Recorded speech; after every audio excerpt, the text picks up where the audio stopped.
Mitra TV, kejadian penembakan di rumah korban berinisial RW, istri anggota TNI di Jalan Cemara 3, Banyumanik, Kota Semarang, berhasil diungkap aparat gabungan Polda Jateng, Polrestabes Semarang, dan Kodam 4 Diponegoro.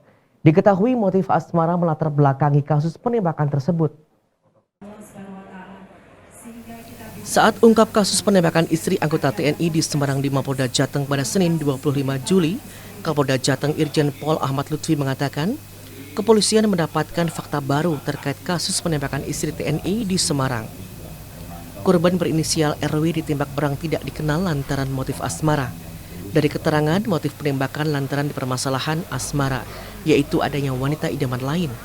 Pelaku utama yang tak lain suami dari RW yakni Kopda Muslimin, mempunyai kekasih inisial W. Namun karena Kopda Muslimin sudah punya istri, diduga timbul niat jahat menghabisi istrinya agar bisa bersama W.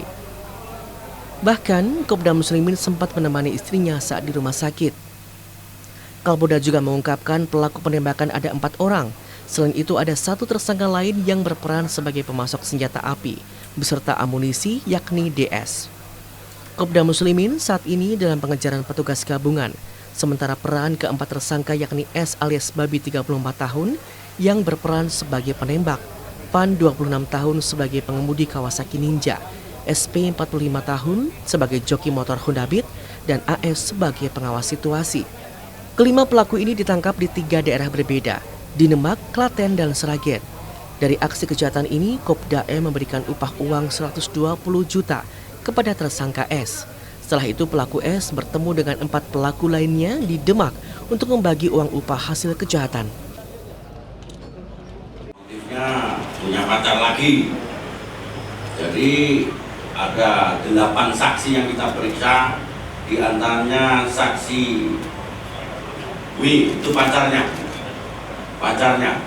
Jadi pacarnya W itu sudah kita lakukan pengamanan bahwa dia sempat lari. Jadi yang bersangkutan lari setelah melakukan kegiatan ini, tetapi pacarnya tidak mau. Jadi motifnya itu, sehingga dia melakukan tindakan yang semacam ini. Sementara itu, Kasat Jenderal TNI Dudung Abdurrahman mengapresiasi hasil kerja tim Polda Jateng dan Kodam 4 Diponegoro yang berhasil mengungkap kasus secara cepat, yaitu dalam waktu 5 hari. Dirinya juga mengungkap pihak TNI AD siap menindak tegas pelanggar dan tengah memburu Kopda M. Kegiatan ini dihadiri dan Puspom AD Letjen TNI Candawi Sukoco, Pangdam 4 Diponegoro, Majen TNI Widi Prasetyono, serta pejabat utama Polda dan Kodam 4 Diponegoro. Juga oknum, ya, oknum suaminya, dan ini masih dalam proses pencarian. Dan saya sudah perintahkan Pangdam dengan koordinasi dengan Kapolda agar segera, bahkan saya datangkan dari Puspom, Askintel sini, mungkin yang bersangkutan tidak ada lagi di Jawa Tengah, bisa tempat lain, sehingga segera untuk dilakukan pencarian secara cepat, dan kita transparan. Para pelaku terancam pasal 340 KUH Pidana, Jungto pasal 53 KUH Pidana tentang pembunuhan berencana, ancaman hukuman mati atau penjara seumur hidup atau penjara selama-lamanya 20 tahun. Vita, Semarang, TA TV.